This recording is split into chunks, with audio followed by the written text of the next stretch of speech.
Théodora aurait commis un V. Alors, depuis hier, sur les réseaux, on entend parler de l'affaire Théodora, de comme quoi elle aurait commis un V, des agressions S ou autres, et évidemment, à l'heure d'Internet, ça s'emballe très vite et ça prend de plus en plus d'ampleur. Comme on pouvait s'y attendre, il y a forcément une chasse aux sorcières qui se fait, un tribunal populaire se met en place, et comme il s'agit d'une célébrité, bah tout va très vite. Et je vous vois venir. Vous me diriez que dans les autres cas, on attendait rarement des preuves. Il suffisait qu'une femme témoigne d'avoir été victime de quelqu'un, d'une personnalité publique masculine, pour qu'un tribunal sur Internet s'enflamme.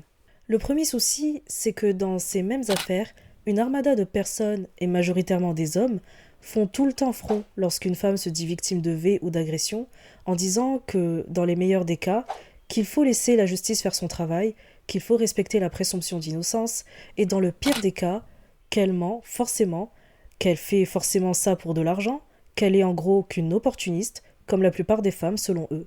Le deuxième souci, c'est que là, au-delà de l'absence de preuves, que les gens tiennent tant à voir lorsqu'il s'agit d'agressions qui touchent des femmes, eh bah, il n'y a même pas de victime.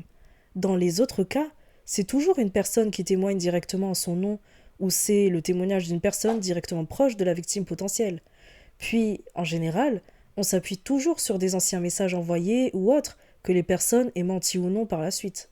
Mais les gens, là, c'est un pauvre commentaire TikTok qui a emballé la toile. Un commentaire mensonger en plus de ça, et là, il y a très facilement moyen de le vérifier, car il n'y a aucune trace d'enquête, d'avocat ou autre sur cette prétendue affaire.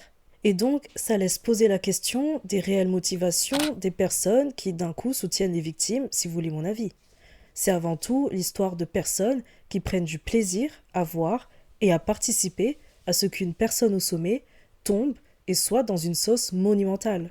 Et c'est aussi, qu'on le veuille ou non, de la misogynie noire, donc de la misogynie et du racisme touchant une femme noire, car certains ne supportent pas du tout de voir Théodora au sommet d'une certaine gloire et saisissent l'occasion de la détruire à leur échelle en se cachant derrière une pseudo-bienveillance à l'égard de potentielles victimes, là où dans la majorité du temps, ils sont capables de cracher à la gueule de meufs qui osent prendre la parole sur ce qu'elles subissent à longueur de temps.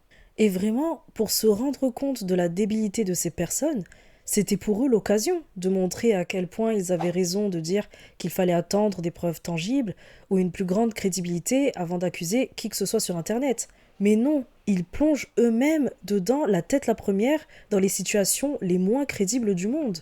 On est clairement sur de la chasse aux sorcières, de la misogynie pure et de la vengeance projetée et fantasmée.